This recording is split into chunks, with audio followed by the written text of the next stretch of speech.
Show of hands of anyone who has worked with a hospice. Okay. And how about anyone who has volunteered with a hospice?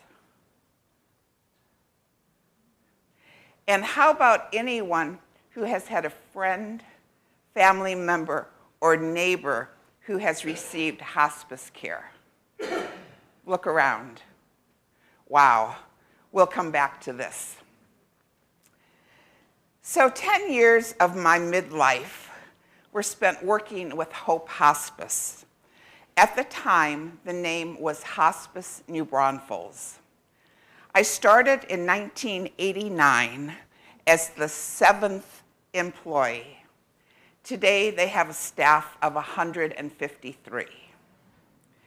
In 1989, we had 13 patients. Today, there are 340. And at the time, we provided care only in Comal County, and now they cover 10 counties. In 1999, after I had been with hospice for 10 years, I was recruited by the American Red Cross to be their branch manager for 4 counties, but that's a whole other story. During the 10 years I worked with hospice, I wore several hats. I started as the bereavement coordinator and the volunteer coordinator. My position evolved, and I became the education coordinator.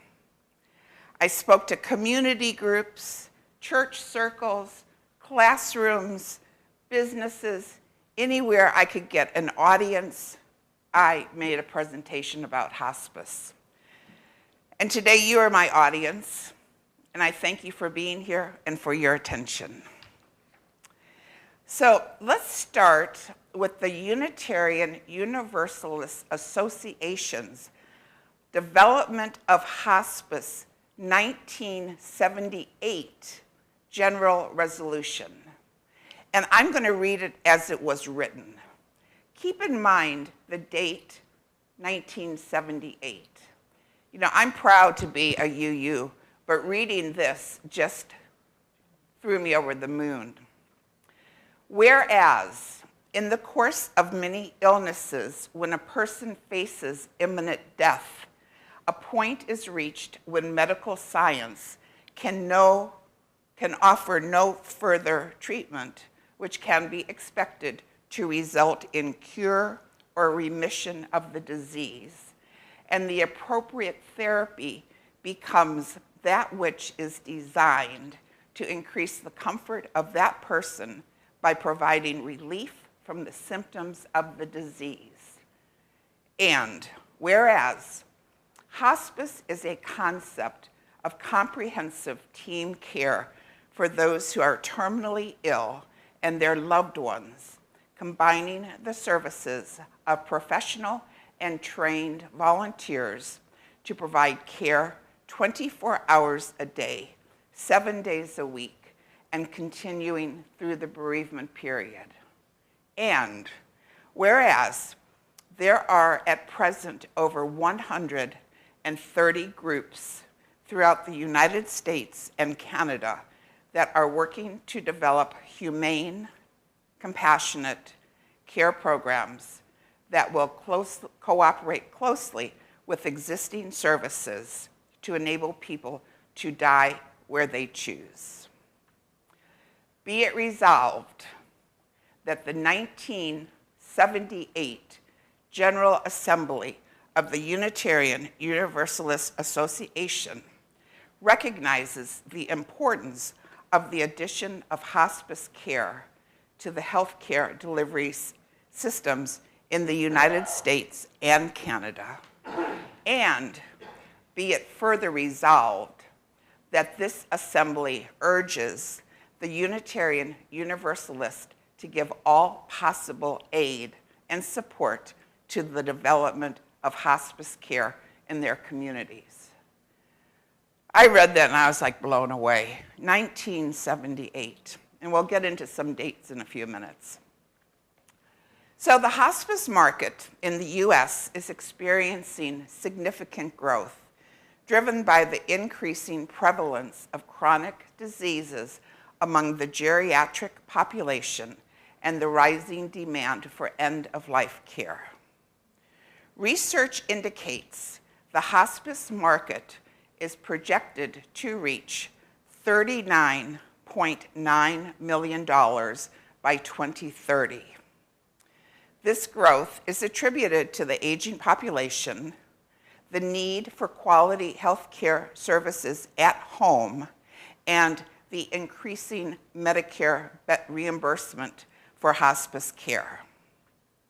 More people are becoming aware of hospice care, and physicians are accepting and encouraging this type of care among their patients. We know the geriatric population is predicted to grow considerably in the future as life expectancy increases.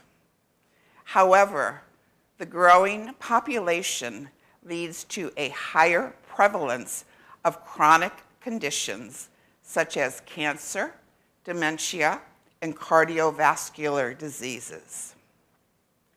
These conditions often necessitate specialized end-of-life care, which is effectively provided by hospice services.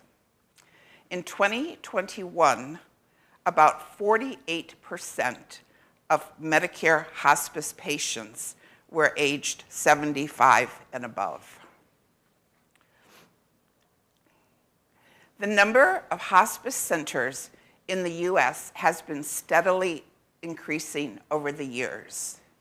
Remember in the resolution it was 130? In 2020, there were approximately 5,200 hospice care agencies in the US. 2 years later, in 2022, the number jumped to 5,900 Medicare certified hospice agencies. Originally, hospice care was provided by nonprofit organizations, but it wasn't long before for-profit hospices started springing up. I remember in the early 90s when the first profit hospice was coming to New Braunfels. Hope Hospice, Hospice New Braunfels being a nonprofit. It was like the talk of the office. We were just in shock, a profit hospice? But for-profit hospices began appearing with the advent of the Medicare hospice benefit in 1983, which allowed hospices to receive federal funding. This created a pathway for for-profit entities to enter the hospice market. This benefit spurred a shift toward more for-profit hospice care. By the 2000s, for-profit hospices were becoming increasingly prevalent in Texas and across the US. Now, there are 4 primary differences between for-profit and nonprofit hospices. These include operational goals, funding sources, tax obligations, and quality of care. I'm briefly going to address each one of them. And compare. For-profit organizations operate with the primary goal of generating profit for their owners and their shareholders. They are often owned by private entity firms or investors focused on maximizing financial returns. In contrast, nonprofit hospices are dedicated to providing compassionate care and support to patients and their families. Their mission is centered around patient well-being rather than the source of profit generation. For funding, for-profit hospices typically rely on private insurance, Medicare, and Medicaid. Their financial structure may lead to prioritizing cost-cutting measures, which can impact the quality of care. In contrast, nonprofit hospices often receive funding from donations, grants, and community support. They use these funds to enhance patient care and provide additional service, such as bereavement support and community education programs. And it's my guess that the volunteer component among nonprofit hospices is much greater than what you'll find with the profit hospices. Tax obligations. For-profit hospices are required to pay taxes on their profits, which can limit the resources available for patient care and services. In contrast, nonprofits are exempt from federal and state taxes, allowing them to reinvest funds into their services and programs for patients and families. And finally, the quality of care. Research indicates that for-profit hospices may provide fewer nursing and social worker visits compared with their nonprofit counterparts. They may also have higher rates of discharges, which can suggest that patients are being discharged prematurely when care becomes too costly. Studies show that nonprofit hospices generally offer higher quality care with more comprehensive services and better staffing levels. They tend to focus on the holistic needs of patients, providing more extensive support and resources. While both types of organizations aim to provide quality end-of-life care, nonprofit hospices prioritize patient care over financial gain, which can lead to better outcomes for patients and their families. Regardless of their status, there are 5 key principles of modern hospice care. These include: 1, focus on quality of life, not cure. 2, the multidisciplinary teams are composed of doctors, nurses, healthcare aides, social workers, chaplains, and volunteers.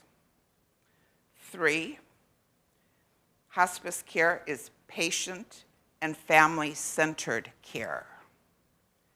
Also, 4, it is home-based care when possible.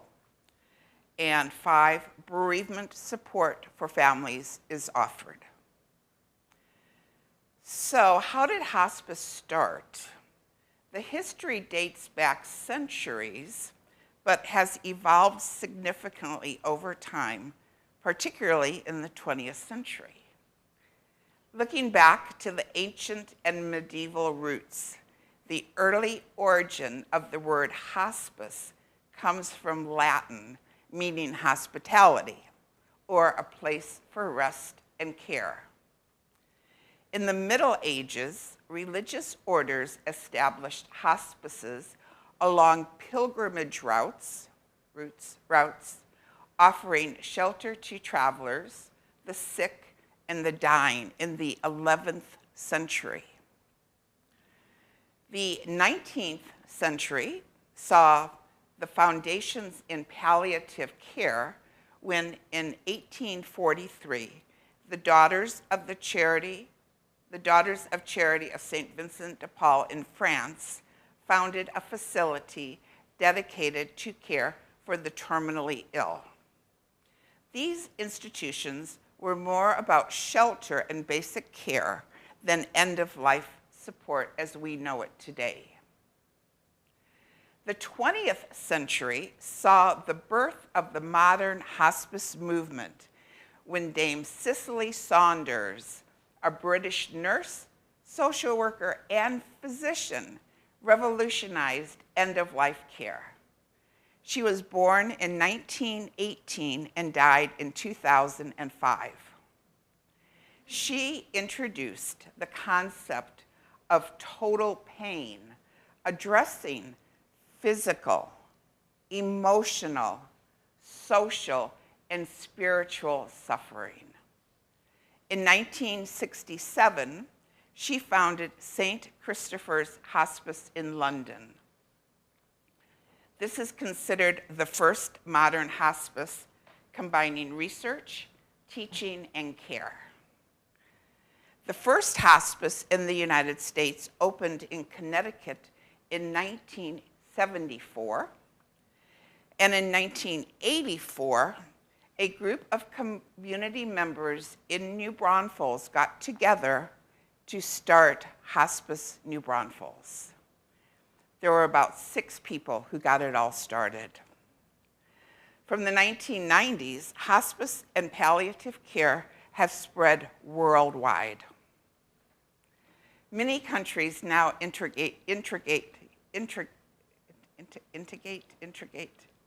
Many countries have hospice care in their healthcare systems, which helps to improve the quality of life for those facing life-limiting illnesses. Basically, to qualify for hospice care, a patient must be diagnosed with a terminal illness and have a life expectancy of 6 months or less, focusing on comfort rather than curative treatment.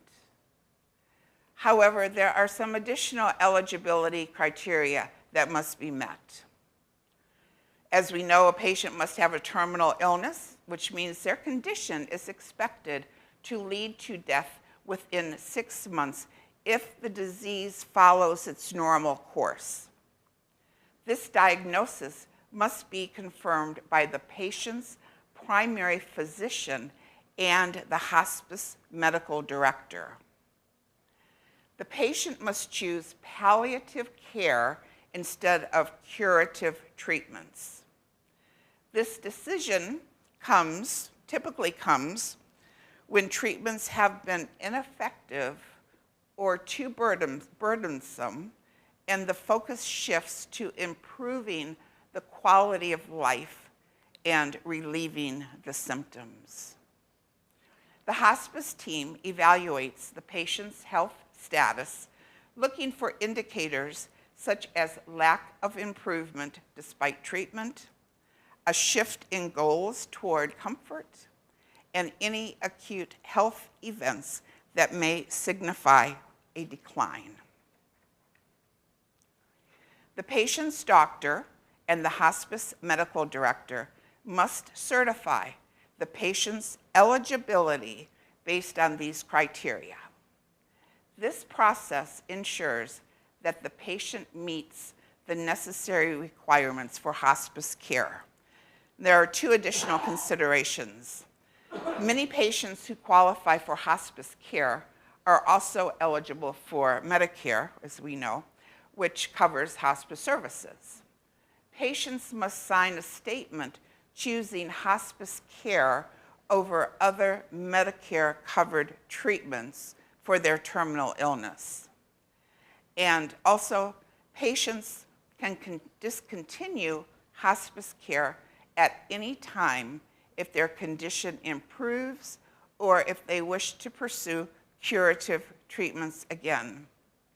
And I will say it was always a good day in the office when we had a graduation ceremony for somebody who got better, which did happen. Also, it's good to know that family members can also make decisions on behalf of patients who are unable to communicate their wishes. By meeting all these criteria, patients can access hospice care, which, bottom line, aims to provide compassionate support during the final stages of life. I'll conclude by sharing the 2 sentences I heard over and over and over during my 10 years working with hospice. The first was, "We don't know what we would have done without you." And the second was, "We wish we would have called you sooner." Thank you for your attention. Now, we had a lot of people raise their hands for having hospice experience. And we have some time if anybody would like to share briefly what their experience was, or if you have a comment. I'll start here and work back.